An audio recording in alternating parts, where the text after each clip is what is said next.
Yo, what the hell is this? Drop it.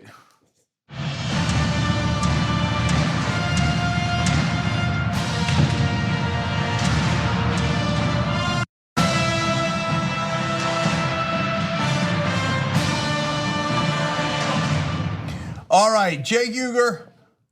Look at this power panel. Anna Kasparian, Jake Choi joins us. Hey. Maytha Al Hassan as well. And Maytha, you guys know Jake. Let's talk for a second. You're on ABC's comedy Single Parents. Yes. That's super cool that you're an actor and all that stuff. But I'm obsessed that you were a professional basketball player in South Korea. But you also played here. Where did you play here? In college? Yeah, New York. Yeah, I played for Brooklyn College for a year, and then I failed off because I was a gym rat. And then I went to South Korea, and I was like, let me try there.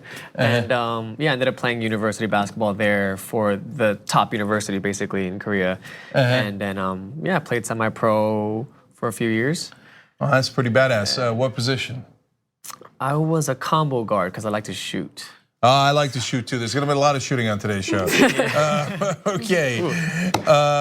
Also into boxing, yoga, which this is what I'm getting from your bio. Yeah, okay. That's right. Is it a lot filled with lies? You've never done yoga your whole life? Well, no, I can do yoga. I feel Warrior like too. if you're an actor, you have to at least say you do. Yes. Right? Especially like, in you LA. gotta fit in. Yeah, in LA. That's part of the agency conversation. Yeah, if somebody's going to pick you up. Yeah, It's when on you your were resume. moving from New York to LA. it's how you get initiated into LA gang culture. Yeah. Hiking at Runyon Canyon and then yoga. Exactly. Yeah, That's right. basically. All right, super last thing. When is Single Parents on ABC? Wednesdays at 9:30 Eastern time, 8:30 Central time. All right, excellent. Okay, so fun power panels for you guys. This one, the one coming up, Ida Rodriguez will join us, and Matt Walsh is going to join us from Veep. He's Mike McClintock from Veep. If you watch that, he's phenomenal. Nominated for 2 Emmys. Okay, now lots of fun and anger in today's show. The story, I mean, look, all the stories get me animated, but and Trump's disastrous handling of the latest hurricane is literally a disaster. But the cheating that the Republicans are doing in Georgia is so brazen, it's unbelievable. So wait till you get a load of that story. All right, so Anna, you want to take it away? Yeah, let's get the No, plastic. I got it. Yeah, okay. No, All right. I got your son. So I see you, Jesus. Go straight to me as soon as I start pointing. Okay. Anyway, let's move on. Let's start talking about some murdered journalists, unfortunately. We are still uncertain as to the whereabouts of a Washington Post journalist, Jamal Khashoggi, who was also a Saudi dissident who had self-exiled here to the United States out of an abundance of caution. He had been critical of the Saudi royals and was worried about his safety, which is why he came here to the United States. Now, he has gone missing after he went to the Saudi consulate in Istanbul, Turkey. He had went there to receive a document necessary to marry his Turkish fiance, and he never came out of the building. Now, there is some indication that he was either abducted or, based on what the Turkish government is saying, killed by Saudi authorities who had arrived on chartered flights following his arrival to the consulate. Now, the Turkish investigators are saying that they have evidence that he was murdered. No one has seen that evidence yet. The Turkish investigators have been in contact with US intelligence officials. It's unclear whether those intelligence officials have seen this evidence, but according to what we know so far, the recordings show that a Saudi security team detained Khashoggi in the consulate after he walked in October 2nd to obtain this official document before his upcoming wedding, then killed him and dismembered his body. The individual who spoke on the condition of anonymity said that the voice recording from inside the embassy lays out what happened to Jamal after he entered. You can hear his voice and the voices of men speaking Arabic. You can hear how he was interrogated, tortured, and then murdered. And the same individual also says that you can hear the Saudi officials beating him in the recording. Now, Turkish officials are also wary of releasing these recordings because they fear that it could divulge how the Turks spy on foreign entities in their country. Although I think it's pretty clear already, right? Yeah. Yeah. I don't think there's much confusion about that. Yeah. I remember thinking, okay, look, I get it that you guys see him on video going into the embassy, and you check the video in the back and the front, and you never see him coming out. I get that. How do you know they brought a bone saw? How do you know that they dismembered him? And so, of course, they don't want to say it in the beginning, but it's super obvious. And it's not just the Saudis, I imagine, and it's not just the Turks. My guess is most of the host countries tap most of the embassies that are in their respective countries. So be forewarned, okay? And so the Turks apparently had a way of, they say not only audio, but video recordings inside the consulate of Saudi Arabia. So they seem to have the goods. Right, so this is all information that we shared with you in previous shows where we talked about this very story, but there are updates that I want to get into. So first off, what is the reaction from businesses and the media here in the United States? Well, for one, Trump has been very clear in stating that he will continue the sale of US weapons to the Saudis, regardless of what happened to Khashoggi. We'll show you that video in just a second. But more importantly, we now have members of the media and other individuals who are boycotting certain events in Saudi Arabia. One of those events is the Future Investment Initiative, and it's supposed to take place in Riyadh. But there are a number of people who have now said, no, we're not going, we're not interested in that. Andrew Ross Sorkin, who is one of the anchors on CNBC, will not go. And also the editor-in-chief for The Economist is no longer gonna go. But there is one person who's gonna go, and that's Steve Mnuchin, who is the Treasury Secretary here in the United States. I'm gonna skip ahead and go to video 2. Let's hear what he has to say. We are concerned about what is the status of Mr. Khashoggi. I am planning on going at this point. If more information comes out and changes, we could look at that, but I am planning on going. So he's planning on going. We don't have enough information yet, so. I don't know if people are going to think this is overly broad, but for a lot of the Gulf countries that are dictatorships, I've said for a long, long time, I think it's crazy to go ever, and certainly for Saudi Arabia, they're a dictatorship and they have absurd laws that they can and do enforce on you in weird ways from time to time. We've covered dozens of stories, people holding hands or kissing in public or appearing to be a same-sex couple, whatever. And they're like, okay, that's it, you're in prison for 13 years. What? Right. No, you're crazy to go to those countries. I'm keeping it real. I'm not going, I've never gone, I'm not gonna go until they get a government that represents their own people and that is a liberal democracy. And now, if you're a reporter, you ought to have your head examined going to Saudi Arabia. And look at what they just did to this columnist. Right. Well, real quick, if you guys are worried that the US is not gonna take enough action, Trump did say something, and I wanna make sure we're fair to him and we give him his exact quote. He says, quote, "We're looking at it very strongly." Oh, well, I didn't know you were looking at it. That's and he said it's not a big deal. What did he say? He said we're not concerned. It was a double negative, which means there was no assertion. But I think there's so many things swirling. One is that to your comment, unfortunately, there is a protected elite class of Americans who don't get to experience that kind of repression when they enter into the country. I mean, there's a ban on alcohol and embassies carry alcohol in the country. So there are little things like that. But when you're talking about the symbolic consent to what the Saudi government is doing by showing up to actually a big deal meeting, this investment fund meeting has been designed because guess what? The Saudi government is running out of money. They have really low oil projections to the point where they are gonna start taxing their citizens. And this is a big deal because the Saudi state has radical unemployment, which a lot of people don't know about. So not everybody's rolling in wealth. And so they're looking for opportunities from the outside to get investment inside. And I mean, there's there's so much with this story that I want to talk about. One is that it's interesting that there is focus on Khashoggi, which I love. I love the fact that the West is putting pressure on our president. Politicians are putting pressure on our system to withdraw from more arms deals that go into our disastrous war in Yemen. Can I ask you a question? Saudi's disastrous war in Yemen that we support through refueling and intelligence and. So Cenk and I spoke about that a little bit yesterday, and really all we could really do at that point was speculate as to why, because we've had a long history of bad behavior from the Saudis, and it seems as though no one's been willing to hold their feet to the fire until now. Why do you think that is? Well, I think a couple of things. One is that the US doesn't take kindly to repression of journalists. I mean, we have multiple movies that have just come out in the last couple of years about Nixon silencing and censoring the Post. We have the Spotlight story. So we have this, whether or not it's absolutely true, this notion of ourselves as protecting freedom of speech, right? So when we point to that, it means something.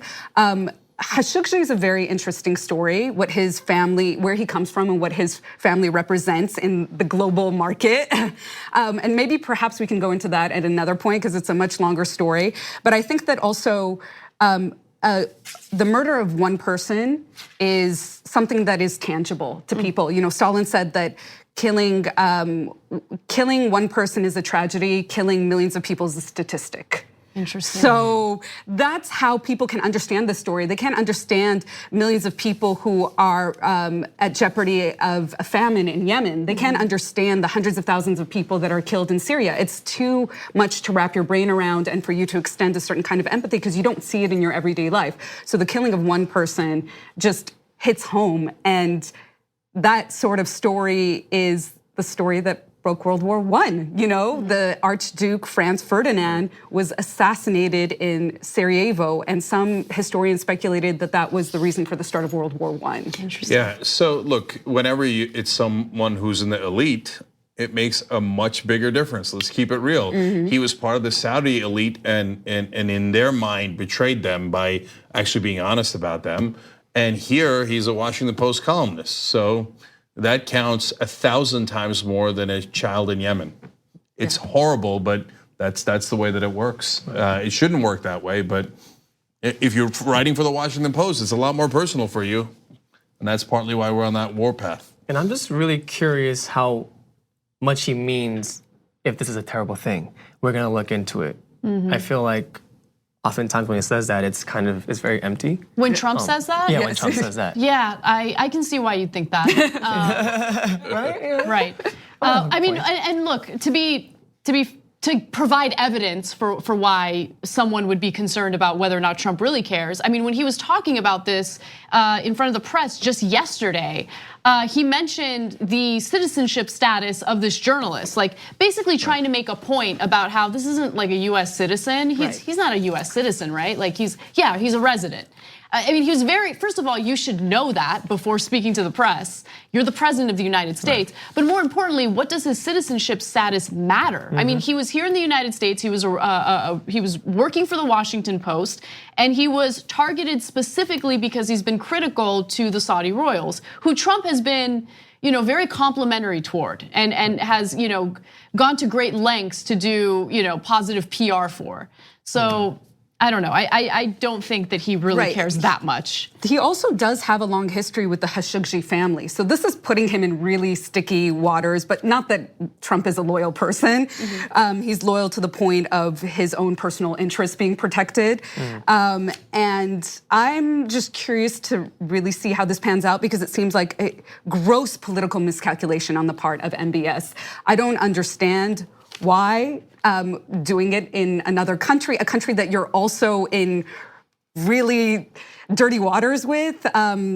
There's a huge proxy war going on, and if folks don't know, I'm sure we've talked about it on the show multiple times, but there is this Turkish-Qatari alliance that Saudi Arabia and Egypt and other Gulf countries are in opposition with, and sometimes it's kind of a Cold War, and sometimes things get flared and reflared, and for this to happen on Turkish soil, I don't know how this is not going to embroil into something massive. Yeah, and look, that's because Mohammed bin Salman, the crown prince, is totally reckless. mean, he kidnapped a foreign leader, the leader of Lebanon. That's insanity. When that guy, by the way, Mnuchin, I mean, we're the US. Unlikely that he's gonna kidnap our Treasury Secretary. But it's not unprecedented. He's kidnapped the leader of a country before. And the guy, look, we're his ally. So again, it's almost no chance of it. But you're playing with your life by in dealing with this guy at all. And goes to another way of showing his recklessness, which is on the financial grounds. So they're in massive financial trouble. Part of the reason that he kidnapped and imprisoned the other Saudi royals on total BS charges of corruption. I mean, the charges might be real, but he's even more corrupt, right? So it's disingenuous in that sense. In the middle of that, he bought a $500 million yacht for himself. Sounds like a good investment. I mean, sounds like a Trump investment. Yeah, if you're worried about, oh my God, the Saudi finances are in trouble, you don't buy a $500 million yacht. And the fact that the US did so much propaganda on his behalf, including a lot of the mainstream press, now all of a sudden come to find out he kills members of the press and they're not, oh, oops, right? Well, you should have thought of that before you were doing all that positive press. I remember on this show, we were saying, why is CBS, 60 Minutes and all these other outlets, saying this guy's some sort of reformer? We already knew he kidnapped a foreign leader. We already knew he was trying to foment a civil war within the Palestinian territories and in Lebanon. We knew what an out of control dictator he was before, but yet he was feted. Why? Because if you pay enough money in Washington, you're gonna get a lot of great propaganda no matter what you do, until you come for the guys who are giving you the propaganda. Right, and just a quick note on that. I mean, the American press doesn't care about what Saudi Arabia wants to do to Palestinian territories. Right. We already know how the US press covers what happens to Palestinians living in Palestinian territories. Yeah, and I should note, I mentioned the Gulf countries. To be fair, just yesterday we covered the story of Israel imprisoning people who don't agree with Netanyahu, or have the wrong opinion on the BDS movement. So you want to boycott Israel, etc. And the woman, the 22-year-old from Florida, an American citizen, she doesn't even believe in that. She's going to study at Hebrew University. They're like, yeah, don't care. And she's been in prison for over a week, being detained because she has the temerity to disagree with the right-wing government of Israel. So unfortunately, this authoritarian streak is growing worldwide, and it is deeply disturbing.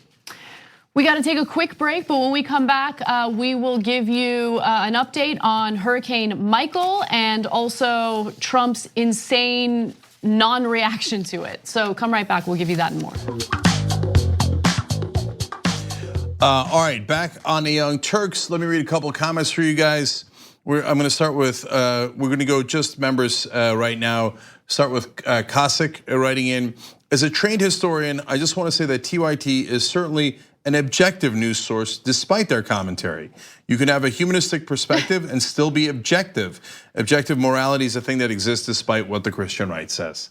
Thank you, appreciate it. And that is what we try very hard to do here. Give you the facts and then our commentary. I just want to know, are you a real historian or are you like a Newt Gingrich type of historian? Don't insult the guy like that. No, I'm kidding, I know I would never try to insult you. I just want to make a Newt Gingrich joke.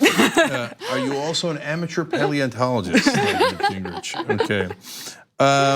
Steve Menke writes in, it really is amazing what the West allows Saudi Arabia to get away with without consequence. It makes a mockery of our government every time they bring up human rights concerns anywhere else in the world.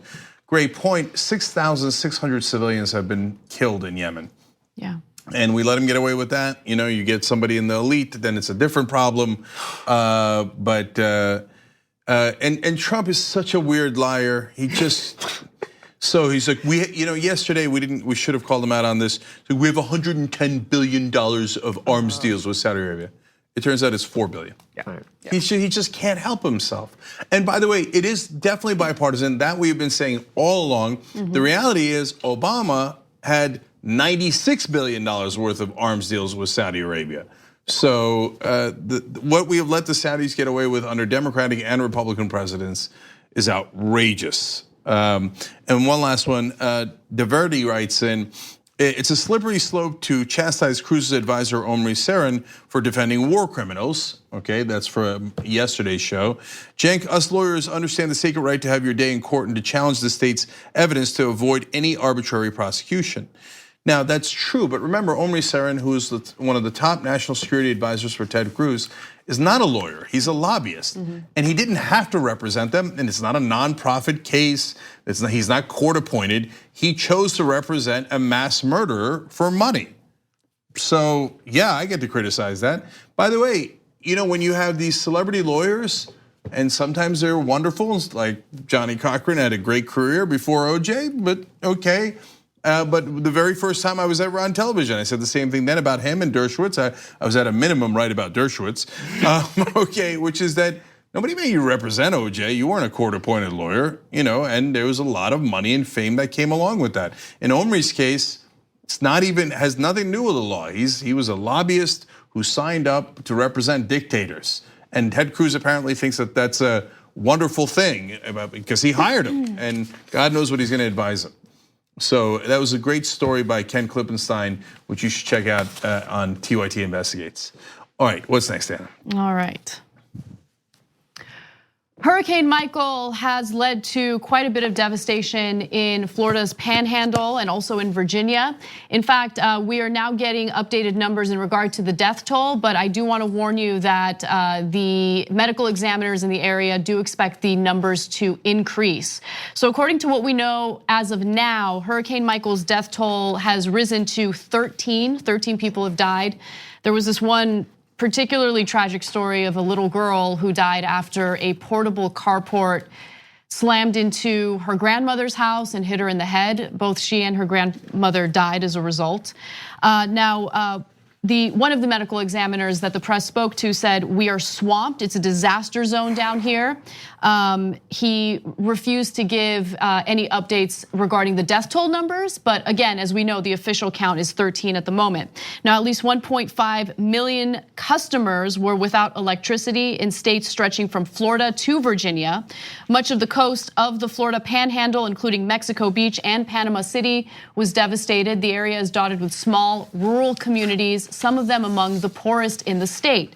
Now, one of the things that I've been curious about is the response from the federal government. Now, as we know, the federal government was not very responsive when it came to Puerto Rico, but was pretty good when it came to responding to storm victims in Texas and in Florida, and this is last year. But it turns out that in the case of Hurricane Michael, people in the area who have been devastated by this have not been reached out to. No one has talked to them from FEMA. Here's one quote. Carl Jones, who's 43, said that he had seen no hint of government response as of Thursday night. In fact, he said, only thing is the police came and said, you've got to be inside at nightfall. But Trump's statements would have you believe that he's doing a lot. In fact, he was quoted as saying, "We had it under great control because FEMA and everything else. We had White House. We had on the plane on Air Force One. I was totally monitoring, so I went in and made the speech and everybody was happy." Okay, so he's been getting a lot of criticism because just a few hours after the storm hit land, he decided to rally at Erie, Pennsylvania.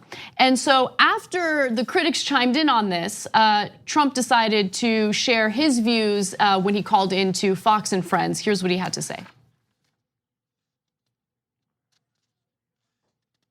Video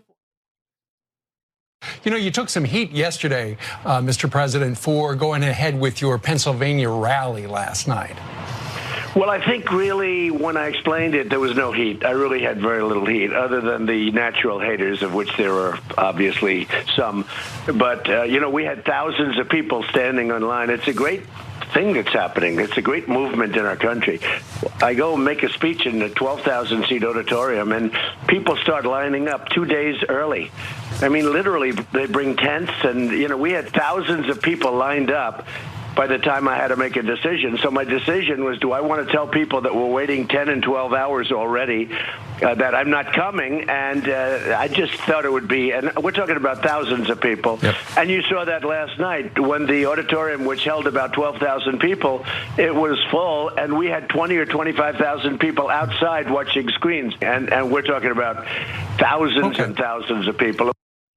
Okay, please stop talking. At least that was the sense I got. By the way, look, his decision to rally as people were being devastated by this storm is one thing, but here's your opportunity to speak out and say something, at least try to comfort the people who are dealing with this right now. But instead, he used it as an opportunity to continue talking about his popularity and also lie about the numbers. Look, it doesn't even matter. He says that there was 12,000 people there. That arena only holds 9,000 people. And then he says that people were lined up for 2 days straight. That's not true. People started lining up Wednesday morning, 12 hours before the event. But nonetheless, he had been very, very critical of Obama because Obama participated in a concert back in 2012 with Bruce Springsteen and Jay-Z. And so Trump was arguing, Hurricane Sandy just happened. Can you believe what Obama's doing? He's out there campaigning right now. He shouldn't be doing it. Here's what his tweet said. This is on November 6, 2012. Yesterday, Obama campaigned with Jay-Z and Springsteen while Hurricane Sandy victims across New York and New Jersey are still decimated by Sandy. Wrong. Well, you made a decision to continue on with this rally just a few hours after Hurricane Michael hit, and Hurricane Sandy made landfall October 29th, 2012. Obama suspended his campaign at that time, so did Mitt Romney, to his credit. And then this concert with Bruce Springsteen and Jay-Z happened on November 5th. So, I mean, I don't know, his tweets aren't really aging well. Yeah, so I'll do the math for you. That's a full week later. Yeah. Meanwhile, this guy didn't even wait 7 hours, and he's the president. And he's like, we had the White House.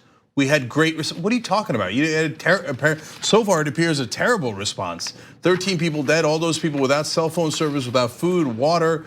And by the way, right now a lot of people are rummaging through the stores to get food and water, depending on the community. That's being called resourceful or looting. So kind of depends on where you're from. Look at these pictures, oh my Jesus. God, it's does it look like they were? I mean, look, it's Mother Nature, and there's nothing you can do when the storm hits, but there's a lot you can do preparing for the storm and after the storm. And the question is, did they do the proper amount of preparation?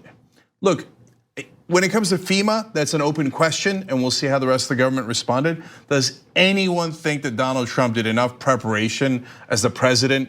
Or does he just love going to rallies? It's fun, he doesn't want to cancel it. They cheer for him, and it's so much, that's like one of the fun parts of the job. Now I gotta cancel it, I don't want to do that. But really, to be fair, if he didn't cancel it, do you think he would have been doing a lot of homework anyway? Do you think he would have been in a command center like, hey, how are we getting the food down there? How are we evacuating people, et cetera? No, he wouldn't have done any of that stuff anyway. He hates homework. Right. Cenk, are you one of his natural haters? Is that what's happening? I'm on a show with his natural haters. Yeah. No, I mean, he's the president of the United States. He's not Justin Bieber, and Justin Bieber, for the record, probably gets way more people lining up for much longer. What really frightens and probably has done more for Florida. Exactly. Right. I mean, I think what somebody should have done in his cabinet is lie to him and tell him that it could maybe affect Mar-a-Lago, and then maybe there would have been some sort of response from him. I mean, 9,000 people at a rally versus 1.5 million people without electricity, and we don't even know the exact numbers around food shortages and other fallout that's gonna happen from this. So the thing that's most alarming to me is that we have an administration of climate deniers, and there is absolutely little preparation, and that's another conversation we can have, but there's even less response. And for me, like, okay, I really don't want you to deny climate change, but please don't neglect the preparation and the post game around it either, because this is gonna only increase exponentially for years to come. Yes, I love that you brought that up. And it's a very dangerous cocktail, because not only do they deny climate change and promote policies that further exacerbate these issues and these extreme weather conditions. But remember, important government programs like FEMA are funded through what? Through taxpayer money, right? And right now, we've just cut tax revenue because, hey, the wealthy need more tax cuts. We need to cut the corporate tax rate from 35% to 21%. And then when you take the effective tax rate into account, it's even less than that.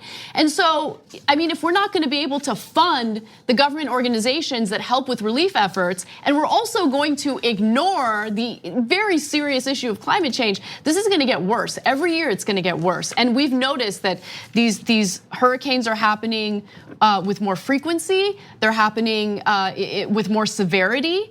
And when the whole situation happened with Hurricane Maria in Puerto Rico, and continues to happen, by the way, I think that there was this thought among some of Trump's base that, well, those are the others, even though they're US citizens and it's part of the United States, right? But this is an example of people in Florida, people in parts of the country that voted for Trump being neglected and ignored. Okay, he doesn't care who you are, where you're from. All he cares about is himself, and he proves that time and time again. Right, just to piggyback on that, there's no empathy from Trump, 45, and he's supposed to be a leader of the free world. And it just kind of reminds me of when he was in Puerto Rico handing out paper towels and he was kind of like shooting it like a basketball. Yeah. Like, what are you thinking? I don't. Well, they were big, beautiful towels. So you're right. Beautiful, soft towels. Soft, yeah. They were in plastic. How would you know? Great absorption. Yeah. He's such a maniac. Okay, so let me build off of that. So administrator for FEMA, Mr. Long, said there's a lesson here about building codes. Yeah, so there's a reason why you need regulations, and if you build houses and buildings next to the water in Florida, which is constantly hit by hurricanes, that is why you need regulation. So next time you hear a Republican go, oh, we're just gonna deregulate, think about what happened in the Panhandle just now, right? And the former mayor, Tom Bailey, in that area said the mother of all bombs doesn't do any more damage than this. That is literally true, because that only hits a certain area, whereas this hit a wide swath of Florida. The Carolinas got hit again, Virginia, and obviously you see the devastation in the pictures and the videos.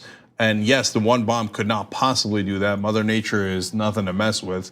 But we have messed with her, and now she's messing back. And so it is climate change. So when you see those pictures, that's what it is. It's not 50 years from now. It's not 100 years from now. It's not binary. It doesn't just happen overnight. It happens gradually, and the storms get worse and worse and more frequent. So even by September 19th, we had 30% more storms than average in the Western Pacific and Atlantic. And then we had several other major storms, and then Hurricane Michael hit.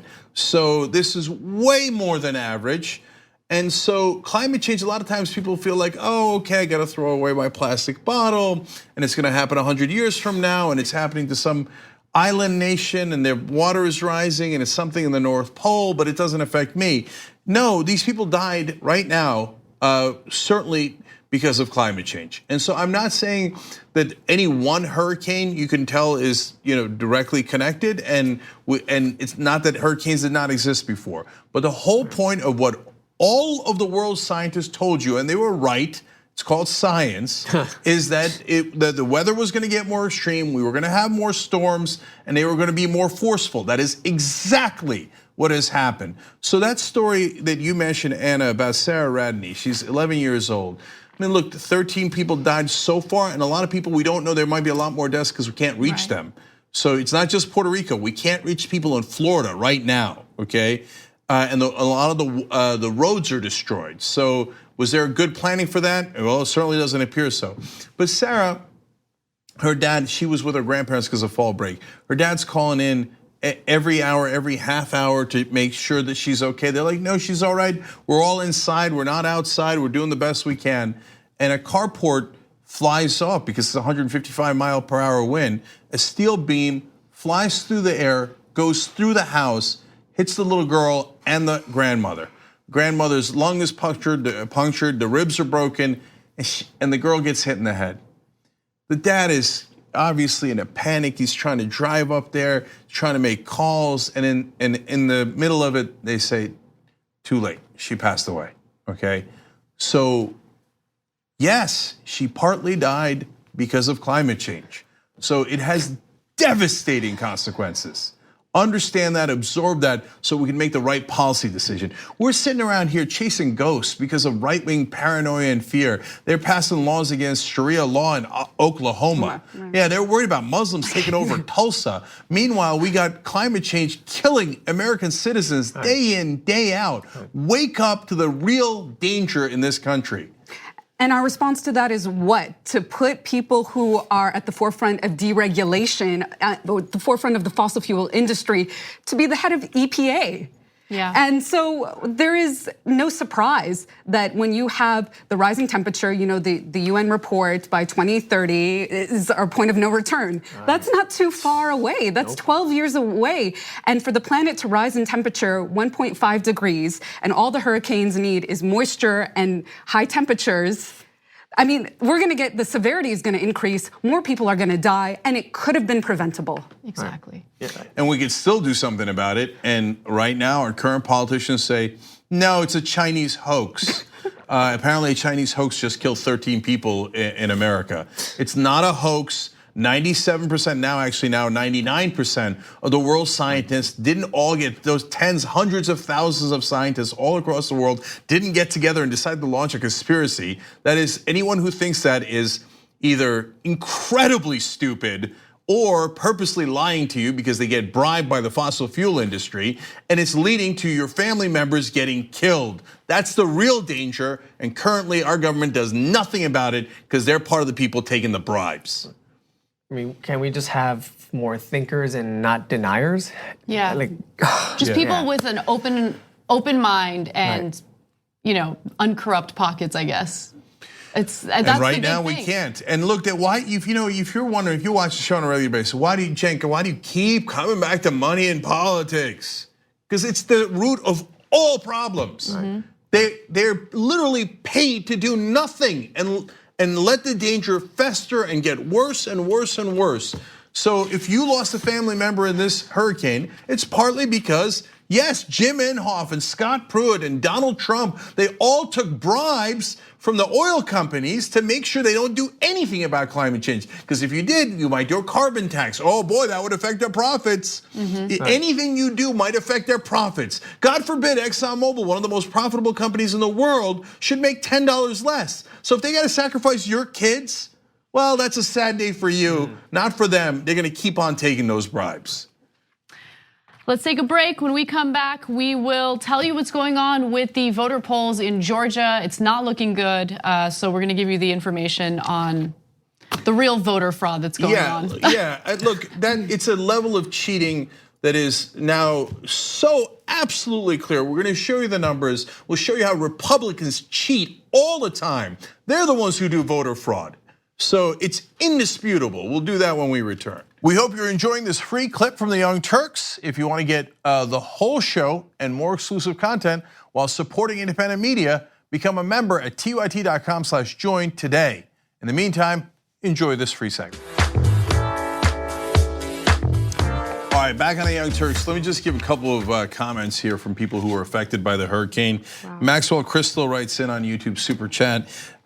In Virginia Beach, I lost power 10 times, and friends showed me pictures of trees uprooted, and to think the hurricane just nicked us, right? And think about, of course, obviously people who got direct hit. Now we go to Rachel in the member section, and Rachel says, it pisses me off that I have friends who have lost everything in Hurricane Michael, a friend who broke their leg in the recovery effort, family who have no place to call home anymore. And for 45 minutes, he continues to talk about himself the entire time. Yeah. Right. He doesn't care, and his administration doesn't care. They never did, and they never will.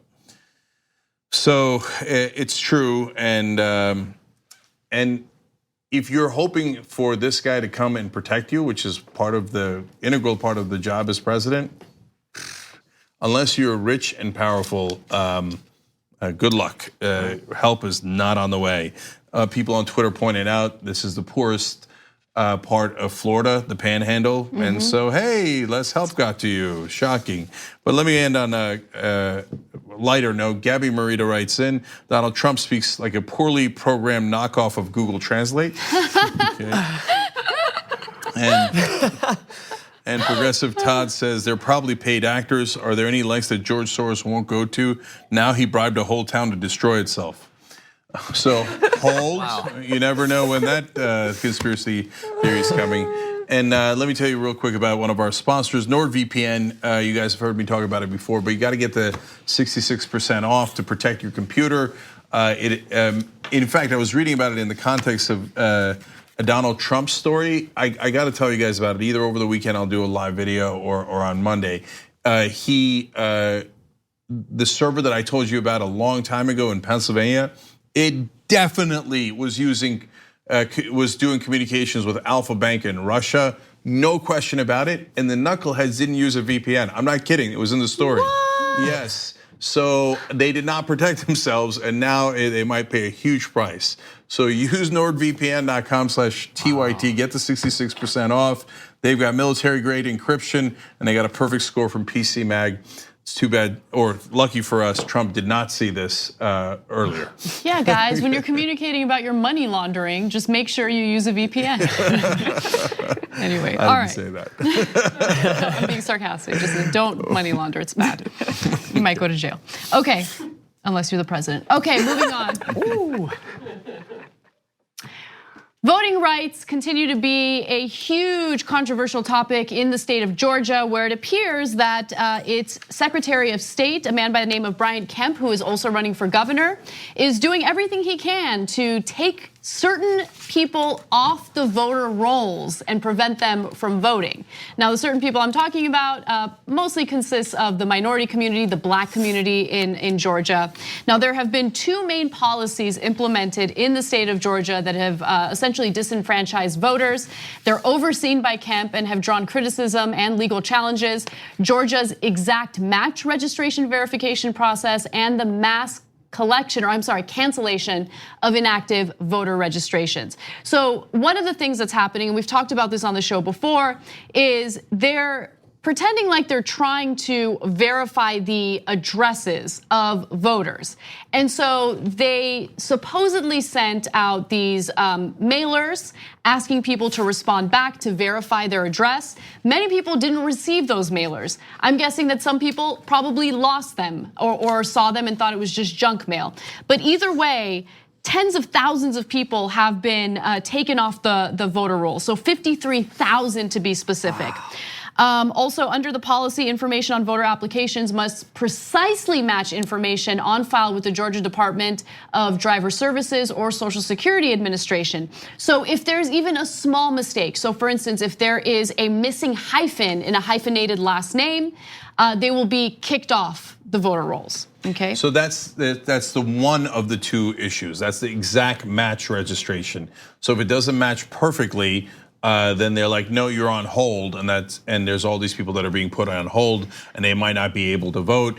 And there's a reason why they're doing it. Is it because they're really sticklers for grammar, or they're really worried about rampant voter fraud? There's almost no cases of voter fraud in Georgia. There's 13 in the whole country. It is a minuscule, non-existent problem the Republicans invented to suppress the vote. And wait till you see what percentage this applies to for African Americans. Yes. That's the real reason they're doing it. So first, I want to be clear about what's been going on in the state of Georgia overall when it comes to voters being disenfranchised. This has been going on for a while, okay? It's gotten worse this year because of Kemp and his very tight race with Stacey Abrams for governor. But Kemp's office has canceled over 1.4 million voter registrations since 2012.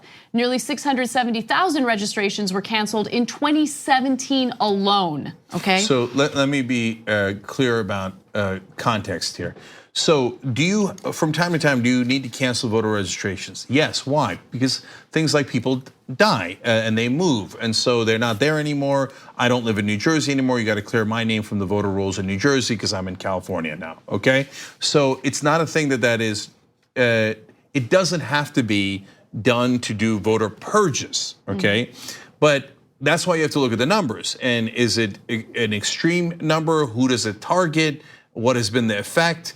And in fact, historically, were a number of states since the Civil Rights Act that would systematically discriminate against minorities, and they would do so by doing voter purges only in certain areas or in certain ways that were meant to affect African Americans more. Now, they had to clear it with the courts before they did it in the past, but this right-wing court said, no, you don't have to clear it anymore. Go back to any discrimination you like, and after you win the elections, they could bring it up and good luck to them. Okay, so it's now a joke. So the 1.4 million number since 2012 for Brian Kemp and what he did in Georgia is a huge number. But that pales in comparison to this year. 670,000 in just this year. Now, in 2017. I'm sorry, in 2017. Now, why? Now, Brian Kemp is the Secretary of State. He knows that what position he's going to run for, and now in 2018 he does run for it. He's running for governor. He's maintaining the race for himself.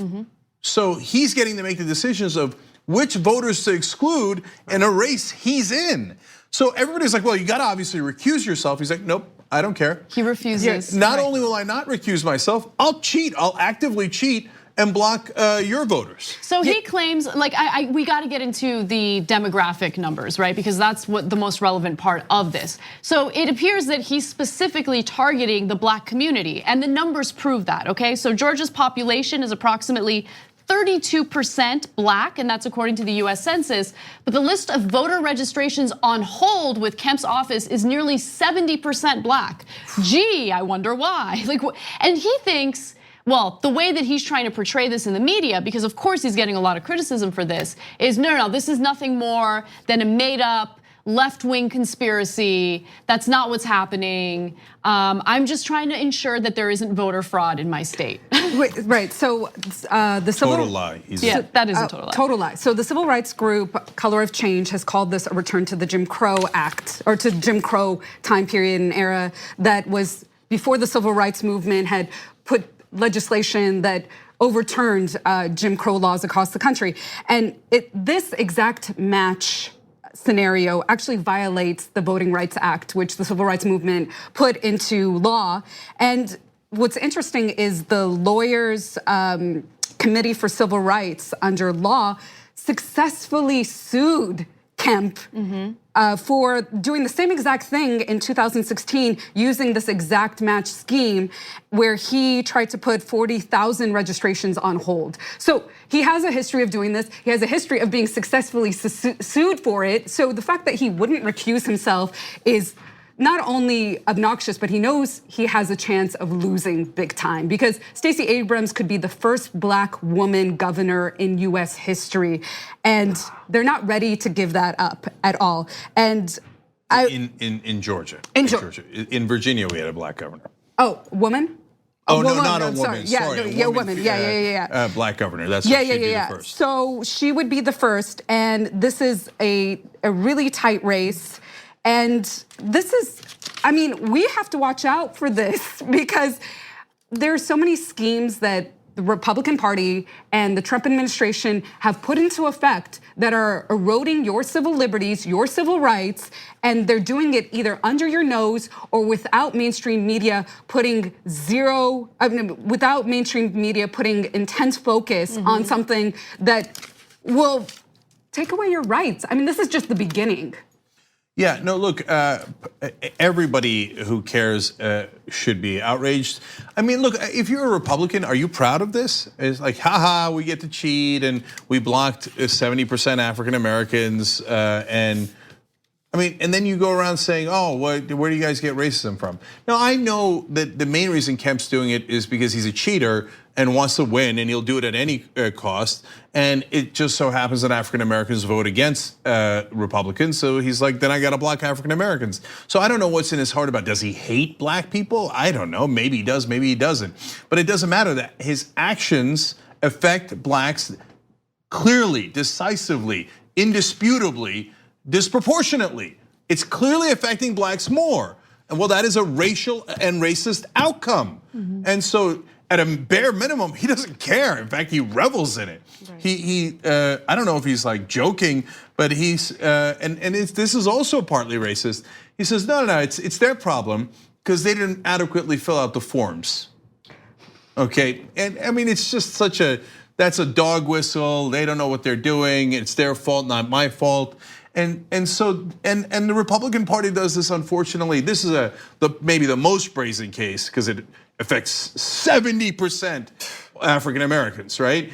Gee, I wonder if that was an accident. That's not remotely an accident. But the Republican Party does this throughout the country, and they study different ways of how do you do voter suppression without saying, hey, I'm just gonna pick black people and Latinos or whoever and make sure they don't get to vote. If you do that, well, then the courts say, okay, that's obviously racist. You're picking black people because they're black. So what do? They've studied all the data. One of the things that they've found is that it turns out that minorities, African Americans most, I think Asians second and Latinos third, have the same name. So there'll be 2 Doug Jones in the same county. So what they do is they say, all right, we're wiping out all the people with same names. And for whatever reason, as it turns out, that affects whites significantly less than minorities. So it wipes away a lot of minorities disproportionately, and then they go, what? I didn't do it based on race. But they do it all over because they know that that is the exact purpose. Here in Georgia, here's another example. Brian Kemp, the well-known cheater, a fraud, who's running for governor right now. Another trick he tried to do was close down the majority of polling stations in a black county. Okay, and the county eventually was like, no, we're not going to do it.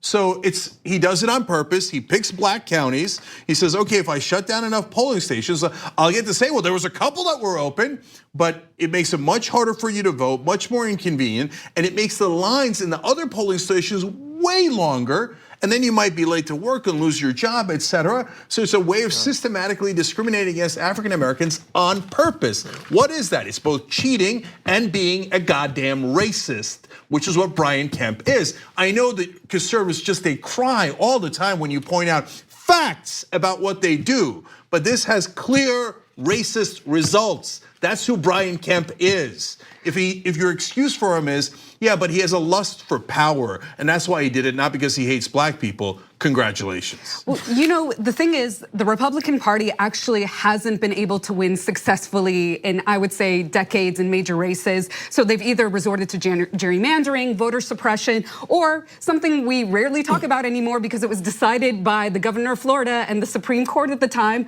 was Bush's presidential election in 2000, which was a classic case of voter fraud, of charging people around voter fraud for hanging chads. And then his brother was the governor of Florida, and he just went right through to becoming president of the United States. So the Republican Party hasn't been successfully winning, so they're going all out in their cheating schemes, whether it is colluding with the Russians or practicing systematic racist Jim Crow era strategies to do so. I just want people who pretend like they're outraged by the disrespect shown by NFL players kneeling to stop. Just please stop pretending like you care about our democracy, you care about what this country stands for, you care about what the soldiers are protecting. You don't care about any of that, because this is the kind of thing you should be outraged about, regardless of which political party is doing it. Now, if Democrats were doing it, we would be outraged. When the DNC was conducting itself the way it was during this past election, we were outraged about that. And we criticized Hillary's campaign as a result of that, because that was not okay. But look, we're talking about 2 different sides that play by 2 different rules. You have a group of people who want to be principled and want to do the right thing because they actually value democracy. And then you have the other side. To answer your point, Cenk, are Republicans proud of this? Hell yeah, they're proud of this. Yeah. Do you see them, getting upset about it? Do you see them, trying to protect voters in the state of Georgia? Of course they don't. They've been trying to, spread this false narrative of voter fraud since 2012. Yeah, if somebody came up to me and said, hey, we can systematically block white males from voting disproportionately because they vote in higher numbers for Republicans, you want to do it? I'd say, of course not. Who the hell that believes in democracy would want to do that? If you think that they vote more for Republicans, then go convince them to vote for Democrats. That's how you do it. But that's because we actually have integrity, unlike Republicans who don't care about that at all. And what Anna's point is 100% fair. If you're a Republican, are you calling out Brian Kemp? No, you're not. No, they're still crying about UC Berkeley and students protesting Ben Shapiro. That's what they're crying about. There are no Republican politicians calling out Brian Kemp for his obvious voter fraud, cheating, racism, all of it. No one calling him out. You know, what happened to the line of logic that Republicans usually use? Well, the moderate Muslims should be calling out the extreme Muslims. Well, moderate Republicans, why aren't you calling out this extreme Republican who's clearly cheating in this election? By the way, his opponent is not just any old Democrat. As Matha pointed out, she's African American. And then golly gee, he happened to block African American votes and try to limit polling in African American counties in Georgia. What a coincidence. It's not a coincidence, and you know it. You know he's an absolute cheater, and I don't see a single goddamn Republican doing anything about it. In fact, you revel in it. So just admit it. You're part of a party who doesn't like democracy. You like cheating, and that's why you're proud of guys like Brian Kemp. I think I was clear about that. Was I clear? And by the way, Stacey Abrams is a wonderful progressive, and we will have links down below if you're watching this later on YouTube or Facebook, so you can to our website so you can find out more and try to help her. And if you live in Georgia, I don't care if you're African American, any other race, I don't care what you are, you should not stand for this. They're trying to block your vote. You should all show up in record numbers in Georgia and send this Brian Kemp home. Otherwise, he's gonna be your governor, and he's gonna actively oppress you for the entirety of his term. End his career right now. Yeah, and show up for black women, because black women have showed up in the Roy Moore election. Black women have showed up to try to prevent Trump from becoming president.